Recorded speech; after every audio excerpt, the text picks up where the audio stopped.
How are we doing, everybody?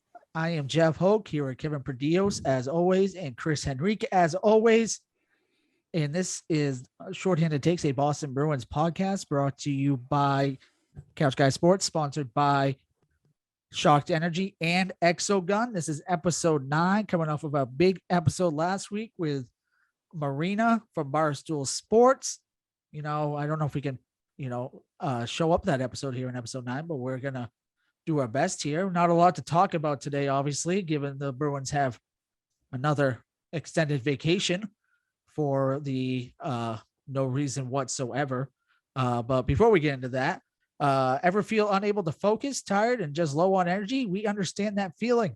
We understand it so well that Shorthanded Takes, a Boston Bruins podcast, is brought to you by Couch Guy Sports Network and sponsored by our friends over at Shocked Energy.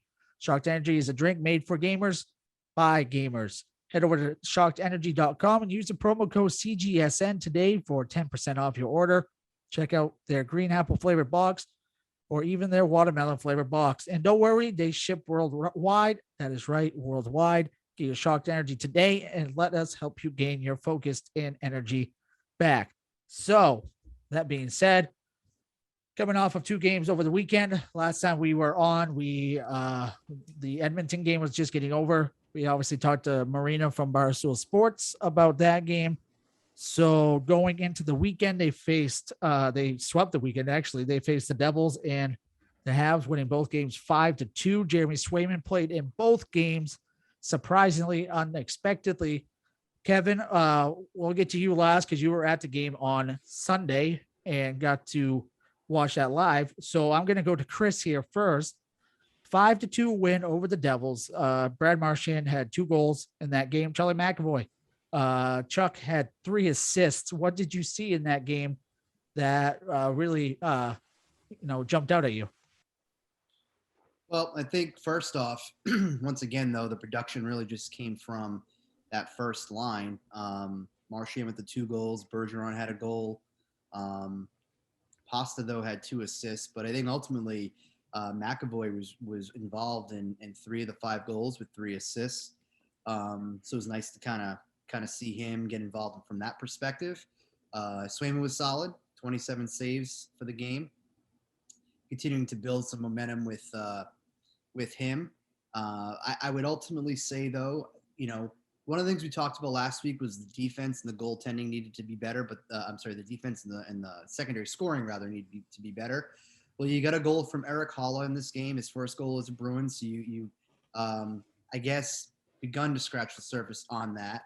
But despite winning 5-2, I still think the defense needs to still get, honed in on a little bit. Brandon Carlo was kind of soft in that game. He gave up a couple of chances in his own zone where, he's been, I think, okay this year. I don't think he's been good. I think he's been great. But I'd like to see the defense continue to play a little bit tougher in their zone in front of Swayman. But besides that, though, it was nice to see the offensive output by this team. So, Kevin, we go to the day after that where you were at the game, and so wasn't our special guest from last week, Marina Mar. You guys were repping the Pooh Bear jerseys because you guys are now part of the Pooh Bear Club. That being said, another great game. I call it the Charlie Party. It was the Charlie Party on a Sunday against the Habs, where Charlie Coyle scored 2 goals and Charlie McAvoy scored 2 goals, but also Taylor Hall got one on his birthday, of course. We can't forget that one. You were there. You might have had a few drinks here and there, so I don't know how much you remember from that game. So from your best ability, what do you remember from that game, and what did you see coming off a back-to-back and seeing Jeremy Swayman playing on a back-to-back, which was kind of surprising to a lot of people coming in? Yeah, it was very surprising. All I really do remember is paying the $16 for a Bud Light, and it's like, kind of, but it's like, wow, man. All right. How's that allowed? But overall pretty good. They responded okay. I think they came out of the gate slow. Swayman, I think that first goal he let in was weak. You have to make a stop there. But overall, it wasn't bad. It was a pretty good game. You know, you can tell you're just a more talented team than Montreal. You kind of look at their roster and you're just like, who, like, I don't know half these guys. Who are we talking about right now? But overall, not too bad. I think Carlo, same thing like Chris said, still I think he's like picking when he wants to play hockey and when he doesn't. And seems like he's taking shifts off or something, because 9 times out of 10, he's the biggest guy on the ice and he doesn't use his weight at all. And then when he shouldn't use his weight, like where he should just play the puck, he's too focused on playing the body and catches himself out of position. So I thought it was overall okay. Good win, obviously, to get those 4 points, but the other take I have, we'll save for a little bit later, that a lot of people are probably going to be upset about, but you know what? That's coming up here in a few minutes. Before we get to that, though, I want to talk about with both of you. I'll start with Kevin, since he was there at that game on Sunday. Now, we started on Saturday. McAvoy had 3 assists in that game. He had 2 goals on Sunday. It seems like he's finally starting to come in and starting to heat up right at the right time. And I know it's a 2-game stretch, and now they have a week off. So, I mean, it's kind of hard to find the consistency, you know, with everything going on. But is this the start of what we all expected, Kevin, from Charlie McAvoy when he signed that 8-year deal? I want to say yeah, because I think you know, he watched the game on Saturday and you saw him kind of get going, and then I do think he really did carry it over into Sunday and continued to play well and kind of take that, you know, start racking those games together. But like you just said, you now have a week off. Like it's this ability of the carry and getting a groove is so hard right now.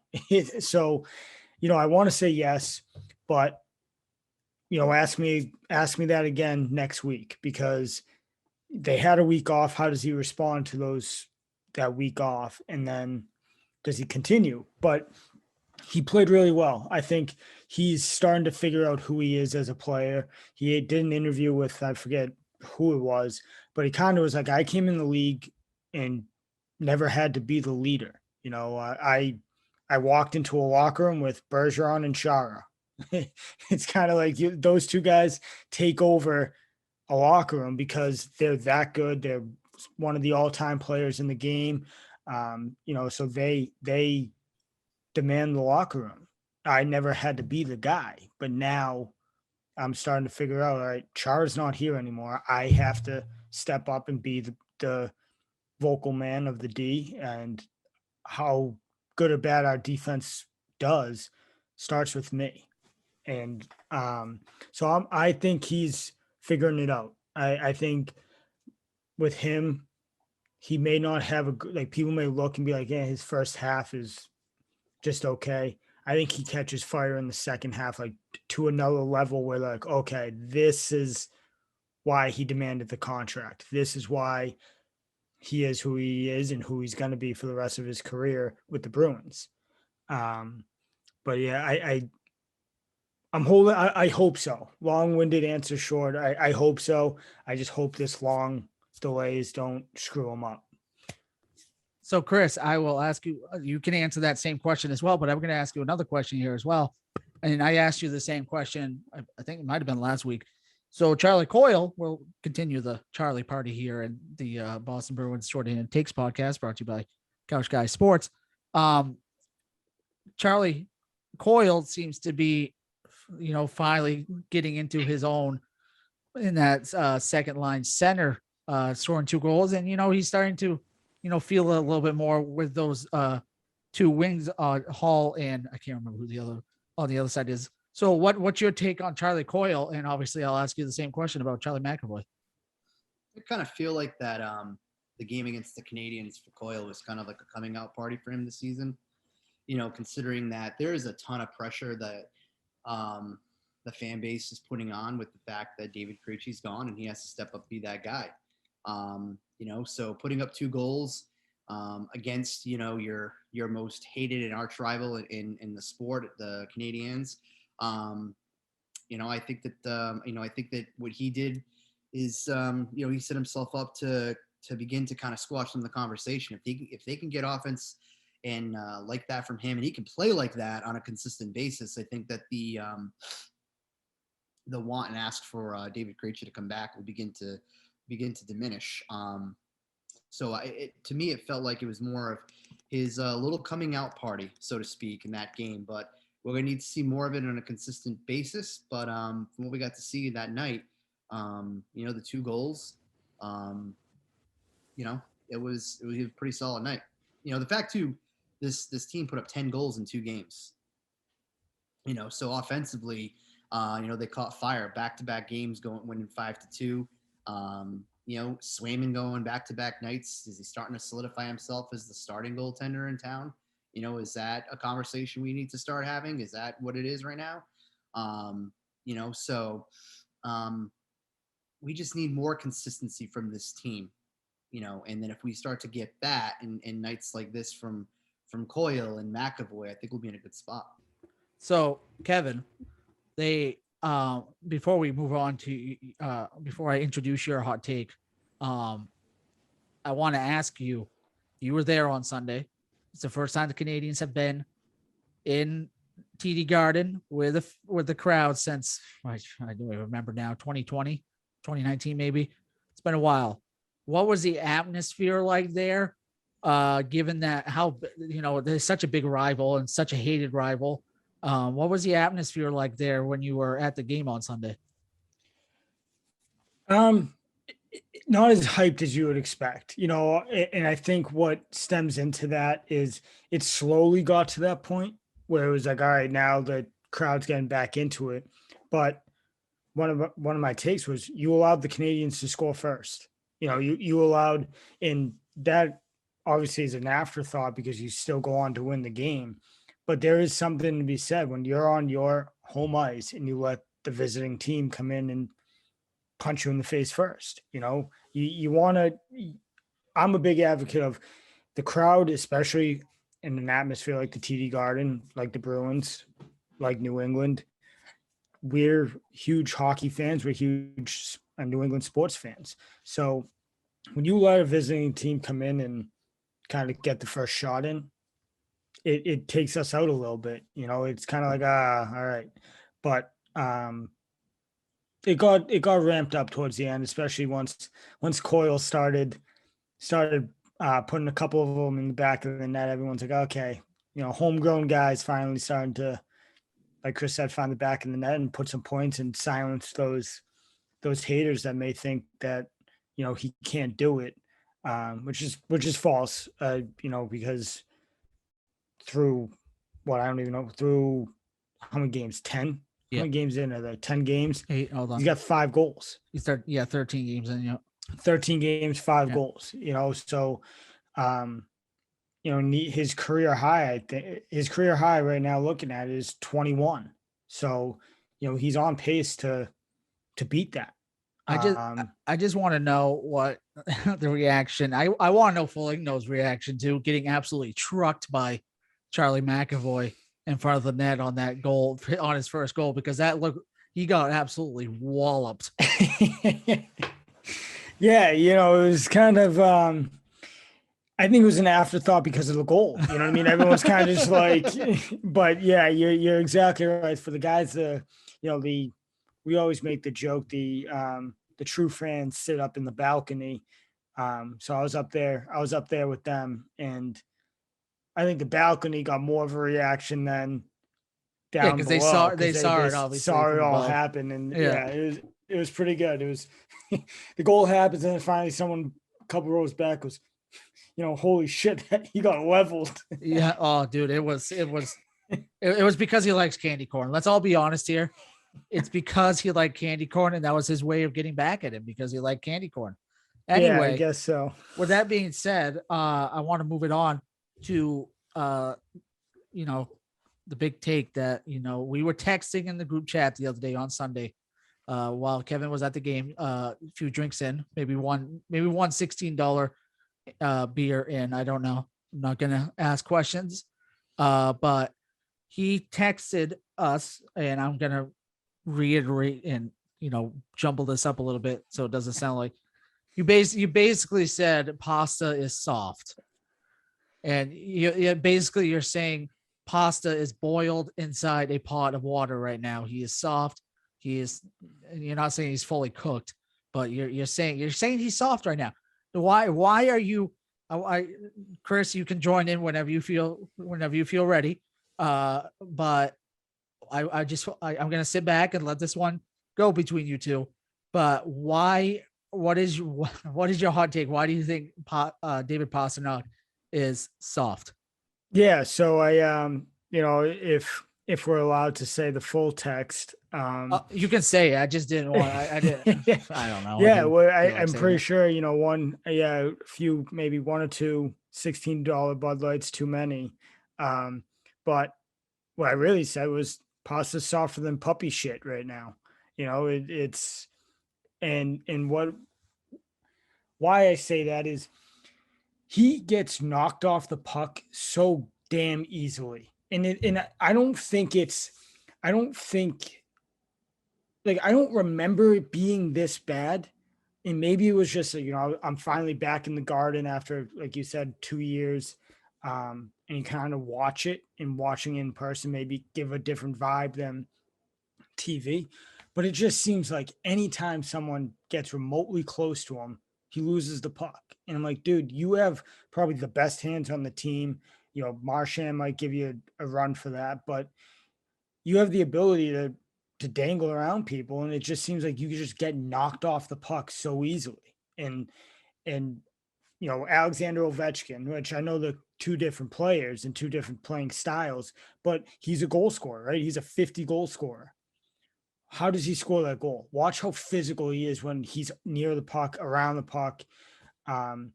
Sidney Crosby's another guy that you can kind of go back to and just look at early on. Like they were physical and tough to kind of get the puck away from. And I think right now, from what I've seen, Pasta's just, oh, you want it? Here you go. Here you go. I'm going to go over to the other face-off dot and just wait for you to give me a shot when there's no one near me. Like, go get the puck and take over a game. Bottom line, be the guy that you're telling us you are and everyone wants you to be. Go take over a game. And it's just kind of like, hey, I'm going to sit right at the top of the face-off circle and just wait until you can tee me up for a one-timer. Like, go get the puck and don't be so easy. Like, don't let people pickpocket you so easily. Okay, Chris, before we get to you, I do want to, I have a perfect segue into this here.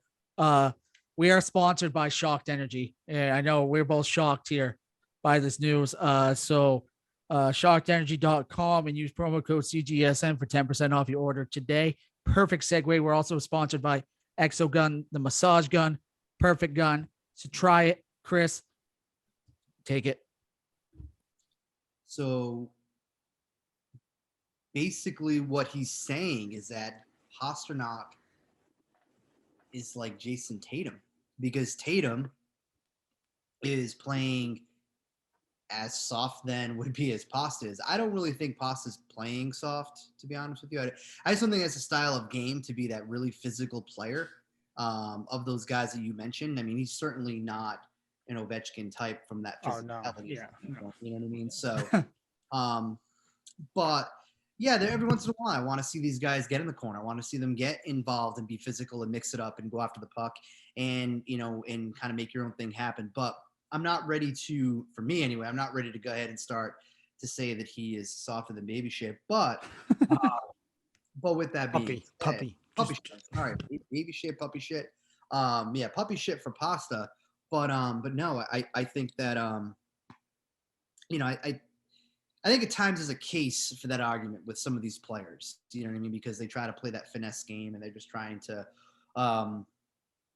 again, some of these guys don't want to be physical, but I can see where it could be frustrating, especially when, the Garden's rocking, you're playing against the Habs. It's at home for some people, first game back in over a year. But I'm not ready to say baby. I'm sorry. You say baby shit. What is your affection with baby shit tonight? It's the episode, the baby shit episode. Maybe I'll actually call it that, baby shit episode. Maybe shit episode. I like it. I mean, however, again, it's cross sports. I think that you could say Jason Tatum is basically the same exact. You can interchange the name. That's actually a great analogy. I never I thought think of that. that's I think that's spot on. I think that's perfect. When you think of if I told you right now, all right, who's the best player on the Celtics, and I'm not a big basketball guy, so my first answer would have been, all right, Tatum. Like that's your go-to. With the Bruins, yeah, you could say Marchand, Pasta. You could, I would say those two are probably going to be the top two. Obviously, everyone knows Bergeron, but you can't say he's the best now because he's just getting up there in age. He's still unbelievable, but so I think that Tatum analogy is spot on. Depending on who you ask, though, Bergeron may still have a heart. Yeah, Bergeron's going to have right. Parts, which you never know. I mean, we may have sent an email to one or two of those gentlemen from last week and asked if they'd like to come on the show. We can discuss the Bergeron's heart. We'll see if they accept. Oh, they ain't going to answer. You kidding me? We'll see if they accept. I think one of the two could, start tripping. Oh God, I don't know if I could do that. I don't know if I could handle that. Good God. I'm gonna tell you though, if that was to happen, I would lose my shit, dude. I would lose my puppy shit, baby shit, whatever you want to call it, shit. I mean, I'd give them every opportunity in the world to be able to state their case, but I still struggle to understand. It's our podcast. You can own them all you want. Yeah, I mean, yeah. If it was their show, they can own you, but it's our podcast, so you can own them. So it's we are in control of the hang up button. Right? I got the mute button ready to go over here. I am ready to go. So that's Kevin's hot take. Soft as baby shit, puppy shit, whatever you want to kind of shit you want to call it. This is a family show. We can just say shit apparently now whenever we want. That's why there's an explicit right next to the podcast when you click on us on Spotify, Apple Podcasts, wherever you would listen to us on. That being said, it's time to go around the NHL now because there's some interesting stuff going on in the NHL right now. I have noticed, and there's one big story that just dropped today. We're going to talk about that in a few minutes. And I want to hear the two minds of another podcast that are on this podcast right now, what they think about this. But first, I want to go over a couple of teams here in the two conferences. I want to start in the East, and I want to go to the Maple Leafs here for a second. Now, there's nothing major here. I mean, they're always good in the regular season, and then they just crap their pants in the postseason first round. But I want to know the last two games, including today. They won today. They have won 4 in a row, including today. Last game, we saw Andre Kasha on the first line, scored a goal. So and he had an assist today. And I was telling Kevin that, of course he's doing well with Toronto because, he can't do well with Boston, apparently. Nick Ritchie this game was on the first line. He did well. I mean, he didn't have an assist or any points or anything, but what do we think? And I'll go to Chris to start this one. What do we think about seeing the two former Bruins of Nick Ritchie and Andre Kasha riding the first line the last two games here for the Toronto Maple Leafs? This tells me the team sucks. I mean, any team that has Nick Ritchie on their first line tells me that you just don't have the overall depth that you're looking for. You know what I mean? Like, Nick Ritchie should be if he's on a good team, he should be on the third line at best, fourth line. Nick Ritchie has just never been the player that when he got drafted and what he should have been. Now, Kasha was hurt with the Bruins. He never could really ever get himself going. So every once in a while, maybe Toronto wants to try to throw something up against the wall and see what kind of sticks, but you keep throwing up the Nick Ritchies of the world in the first line, you're not really going to go anywhere. And again, I kind of like Toronto a little bit. I like a lot of the players. Yeah, I mean, I don't have a ton of confidence with this team. Just if you're going to be running out the Nick Ritchies of the world in the first line. However, no, Toronto did make a trade today, and they got Oh yeah, that Clifford kid, yeah, Sean Clifford. So 30 years old. Add some depth. You know what I mean? So, but I don't know. I mean, Toronto's hot right now, but every once in a while, that's going to happen. Teams are going to get hot. Even the bad teams get hot every once in a while. Yeah. So, but yeah, I mean, I think if you were to poll Maple Leafs fans and not have them give you an honest answer, I think 9 out of the 10 of them would have the same reaction that I had to open up that segment. And I mean, you look, I mean, it makes you feel good too going into playing them that they have Nick Ritchie and Andre Kasha. That's their weak side, obviously, because you got Austin Matthews and then you got Nylander on that first line, and then you have either Ritchie or Kasha. So you know which side is going to be a weak side. He only had two shots and 2 hits today. Played a total of 12 minutes on the ice. So I mean, it's not like he really did a lot, and it's not like he does a lot, but my question is, then why is he in the first line? I guess I'll have to go in. I'm going to kind of look that up maybe after the show. Yeah. Try to get an idea as to why this dude is on the line, because to me, I don't understand. Maybe we could also ask as a brand new Leafs writer, Maple Leafs writer that's now with Couch. Oh yeah. We should have her on sometime too, because I'm going to let my man that gets connections down here, Chris Henrique, do the work for getting the guests on, because he's got the magic touch when it comes to this stuff. So my goal is I want us to have a Section 10-esque run of guests. Remember when Section 10 had that run during the Yep. That's what I'd like for us to have. So I wouldn't mind that. So Kevin, I'm gonna go to you now. Different team. We're gonna stay in the East though, because I'm gonna do 2 per division. Two per conference. But we're gonna go. So the Atlantic, is right now the Panthers in first at 11-2-3. They dominated the Isles today, 6-1. Absolutely just curb stomped them. Then you got the Maple Leafs at 11-5-1, and you got the Lightning 8-3-3. Then you got the Bruins at 5. The team at 4 right now is very interesting. The team at 4 was a team I did not expect to be at this point. I know it's still early with 13, 14, 15 games in. The Detroit Red Wings right now. They're starting to look a little bit sneaky good. They didn't look bad against the Bruins when they played them last week. So I'm not going to, and Nedeljkovic, obviously his second year in that. So this is a young team, and they have that really good rookie that has been blowing up this year. So what do you, 14, 15 games in, what's your take on the Detroit Red Wings? Contender, pretender? What are you thinking? Oh, the contender pretenders, it's an interesting one. Yeah. Because they're good. I don't think the Red Wings have a guy that came onto the scene, burst onto the scene his first couple years in. People gave him the love he deserves, but I don't think they have continued that. Dylan Larkin is a very, very, very good hockey player. Oh yeah. He is so slept on that it's criminal. Literally, it's criminal. This dude he's got 7 goals and 6 assists in 13 games. It's and then, like you said, you pair that with a couple of rookies that are bursting onto the scene, playing well. Dylan Larkin's only 25. This dude's just now starting to figure out which way is up, right? He's finally okay, I get it. Here we go. And watch out, because he is going to be that good. He's going to continue to be that good.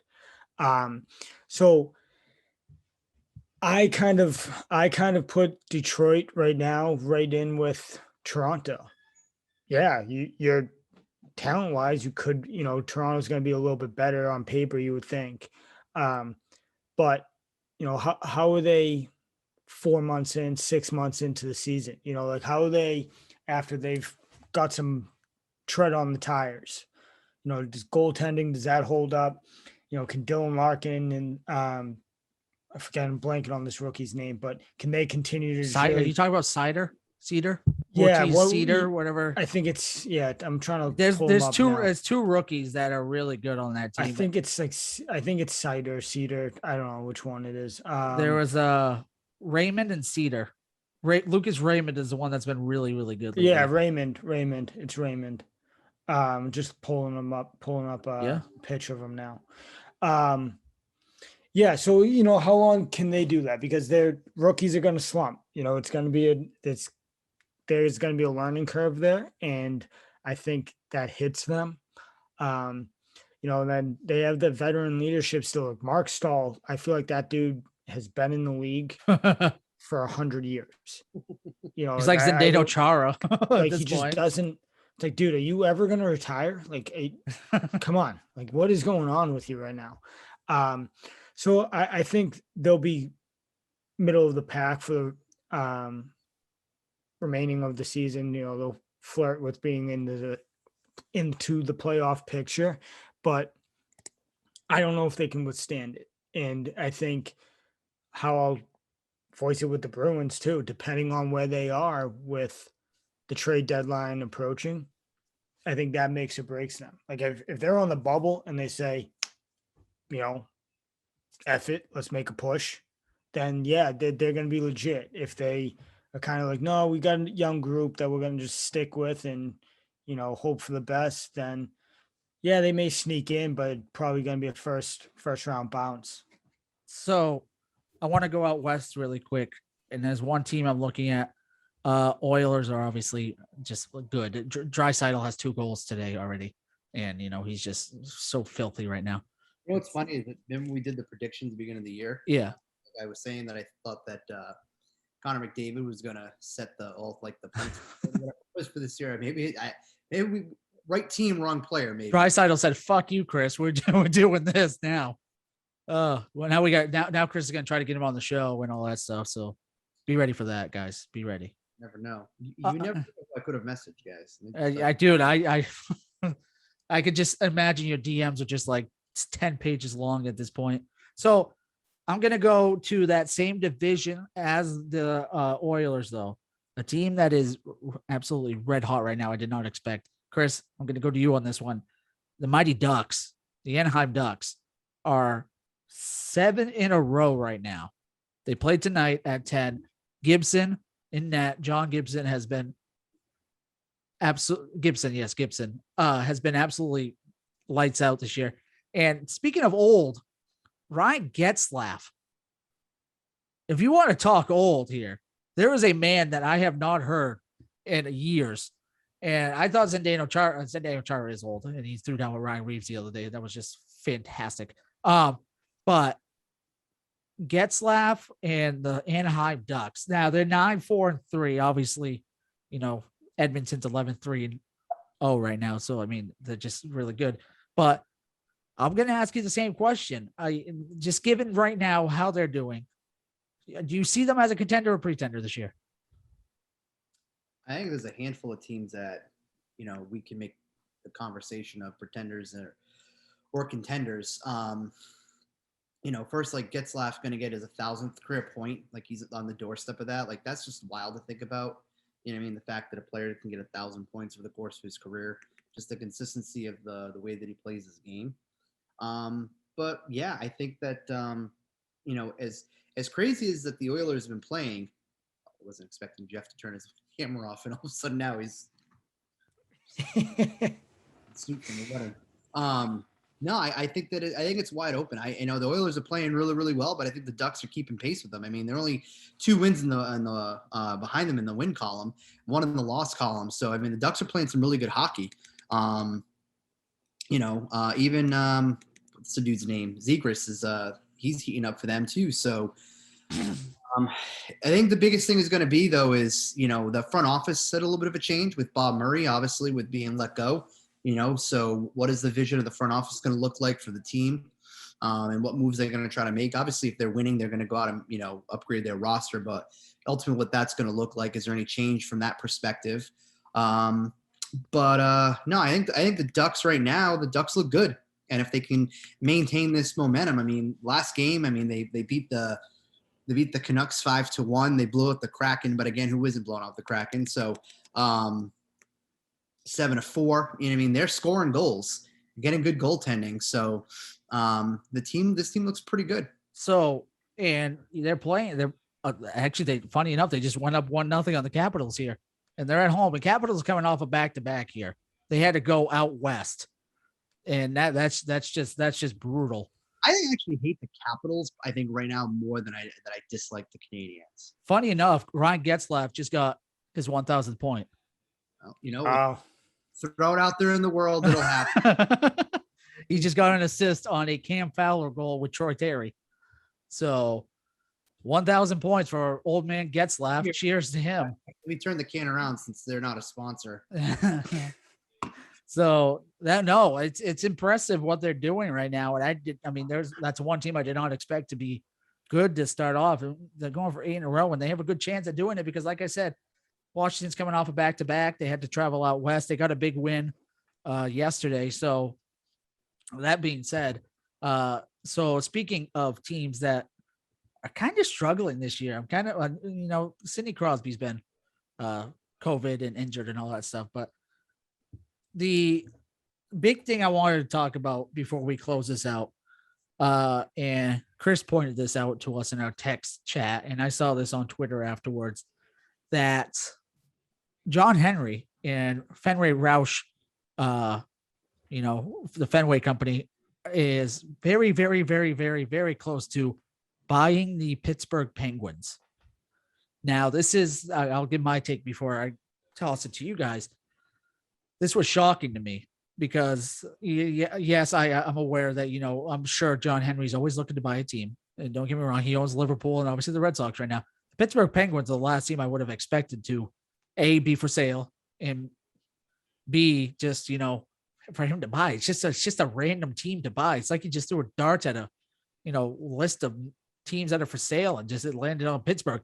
Now, given Mario Lemieux will be still minority owner of that, but the other owner is out now. Whenever that comes through. That being said, I've had a few people tell me that they don't like it. I've had a few people joke around saying that means Sidney Crosby's coming to Boston, guys.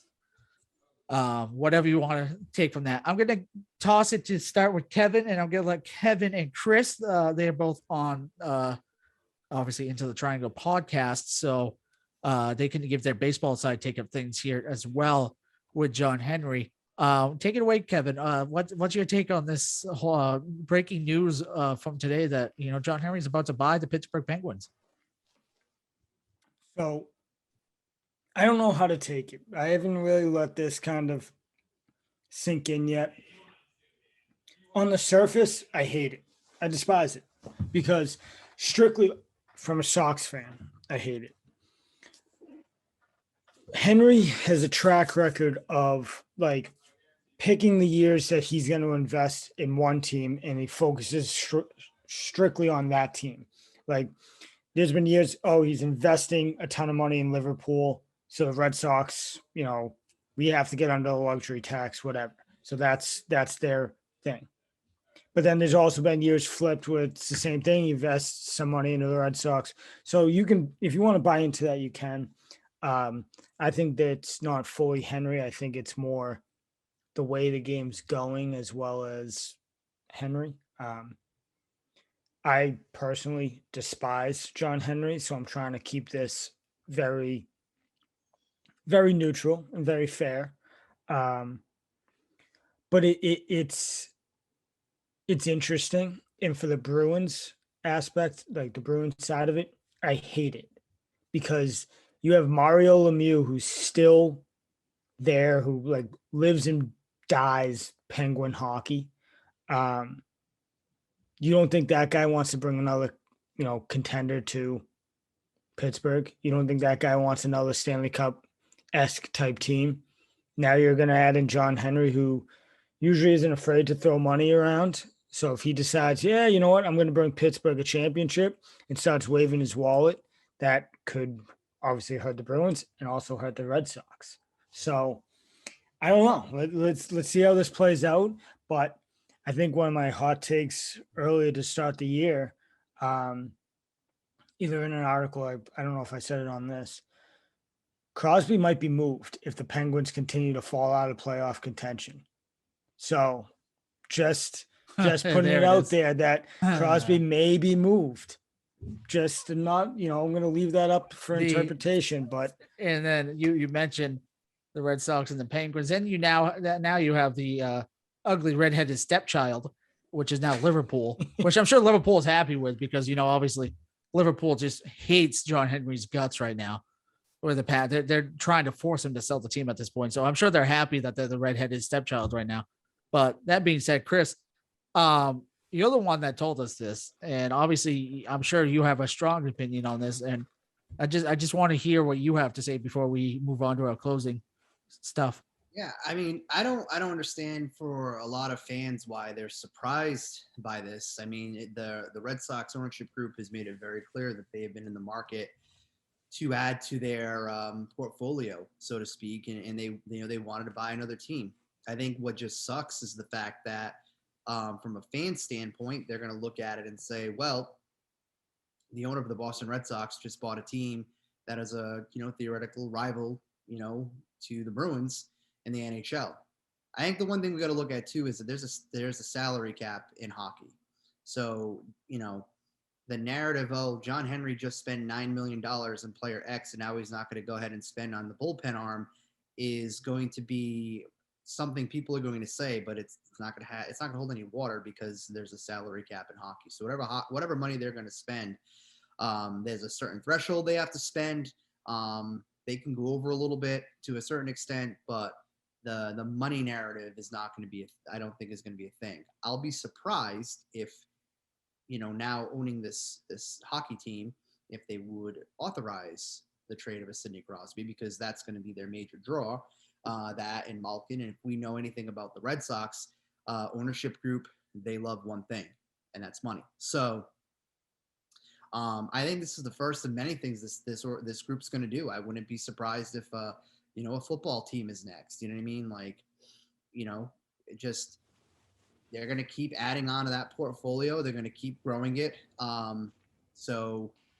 But it's going to be easy for a select portion of the fan base to go ahead and rumble and groan, because you know what I mean. Like, we don't hear a lot of the Liverpool stuff unless you're into Liverpool soccer and you're a big soccer head, and European soccer, enthusiast and fanatic. Like, That'd be a yellow card podcast, kind of. Yeah, that's those guys, right? So, yeah. I mean, from that standpoint, we never hear about any of that stuff. The only time that we ever hear about it is if there's a select writer in the Boston media that wants to go ahead and try to drive home a specific narrative on something. So, or we just know that they're pissed off for some reason because they just want John Henry out. That's the only other way. The thing, like, we are going to know, though, the second the Penguins make a move, that's mainstream. That's going to be all over Twitter. Oh, yeah. That's going to go. It's going to be crazy because Pittsburgh Penguins hockey is going to be more relevant in the Boston market, which is going to be just crazy, too. The amount of attention that the Penguins are going to get in this market is going to go through the roof. Yeah, it's amazing. I saw someone tweet out that Bruins will be on NESN, Pittsburgh Penguins will be on NESN Plus. So... And would it surprise you though? Like, it'd be hilarious, honestly. Now, like on the nights that the Bruins aren't playing, you can get the Penguins on NESN. You know what I mean? Just add to the TV show. Have Jack Edwards call that game. I would love to hear that. That gets announced. Oh my God, that's be must hear radio. I'm changing my take. I'm changing it right now. Not Crosby coming to the Bruins. Malkin's coming to the Bruins. Yeah, there it is. Is he injured right now? When is he not? I hope so. So then we just get him for a bag of pucks. I don't know. I'm a big Gunsel fan, if you ask me. That's my guy. You imagine adding Malkin to that second line? If you could stay healthy, that's the thing. If he is injured right now, you got. Oh man. No, either way, no, you're right. That'd be a filthy second line. There's your secondary scoring, you would think, right? Him and Hall together. I don't know. We should have had that when Krejci was here, but it wouldn't hurt. But I mean, overall, I'm not opposed to this whole thing. To be honest with you, I'm kind of indifferent on it. You know what I mean? Like, it's not, was it out of the blue, that news to come through that they were going to buy the Penguins? Like, that's interesting. Kind of came out of nowhere. It did, but I think, knowing that they were going to do something like this, I'm happy that it wasn't the Coyotes, though. Like, you know what I mean? But then again, if they would have bought the Coyotes, could they have brought them to New England, and all of a sudden now you get the Hartford Whalers come back? Could that be the thing? Now people would, John Henry. Get rid of those ugly logos that they have right now. Abstract art. It'll be interesting. It's going to add for more things to talk about around here. Maybe we'll have a Penguin segment sponsored by Shock Energy. Oh boy. So that being said, hot takes time. Next two games, they have the week off because of course they do. Bruins do. Their next two games back to back once again. Saturday, Sunday. Saturday they're at the Philadelphia Flyers. Sunday they host the Flames, and I say they host Milan Lucic in the Flames because he's still on that team and he's still doing well. So that being said, the next time we are doing this podcast will be next Tuesday before Thanksgiving. And so the two games before that, Kevin, let's start with you. What is your hot take for this weekend? For this weekend, I think we continue. I think we continue the winning streak. I think we add two more wins to the win column, 4 more points. But we were talking before the show that the Bruins don't have an overtime game. Yes. That's going to happen against the Flyers. They're going to OT against the Flyers, and they're going to win.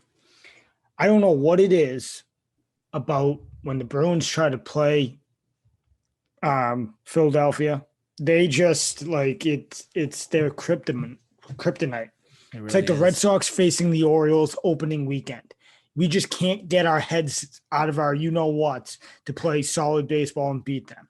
It's just whatever. So I think the Bruins game versus the Flyers goes to OT. And if you want to go one step further, trying to think of who's going to score the game-winning goal. Jesus, you're really looking for 10 minutes on the box this weekend, aren't you? I am. Good but God. if this hits, you got the next 2 weekends off, dude.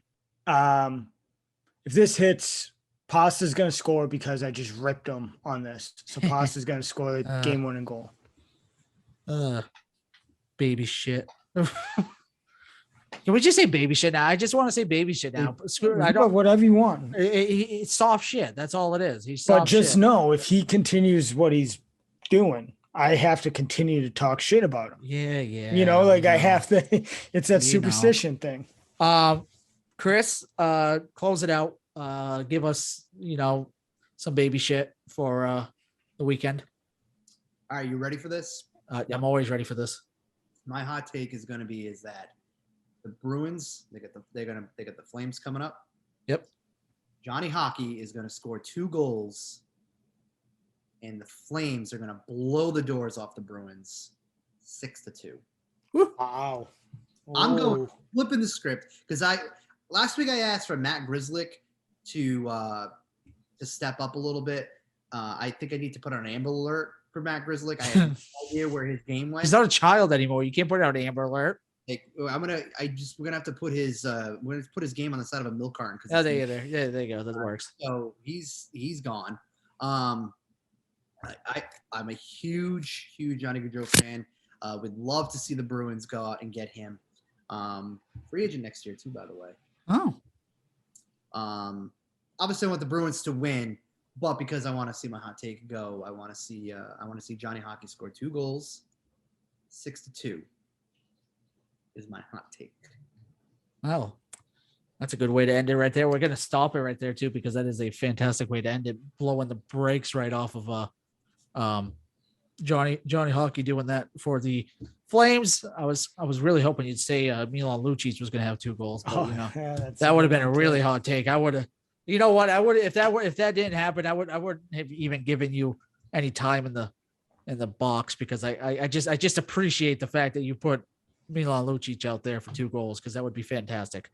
That being said, that is going to end it for our 9th episode of That's going to end it for our 9th episode of Shorthanded Takes, a Boston Bruins podcast brought to you by Couch Guys Sports, sponsored by Exogun and Shocked Energy. Once again, go to shockedenergy.com. Use the promo code CGSN today for 10% off your order. Next week, we will be, I guess we could say it's our Thanksgiving episode. We can give thanks for, maybe Johnny G for, again, 2 goals and blowing the brakes off of the Bruins, or maybe we can give thanks to keep calling Pastrnak baby shit. We can give thanks in our own ways here next Tuesday. But until then, enjoy the games this weekend. I'm Jeff Hoke. That's Chris Henrique. That's Kevin Perdios. And once again, this has been Shorthanded Takes, a Boston Bruins podcast.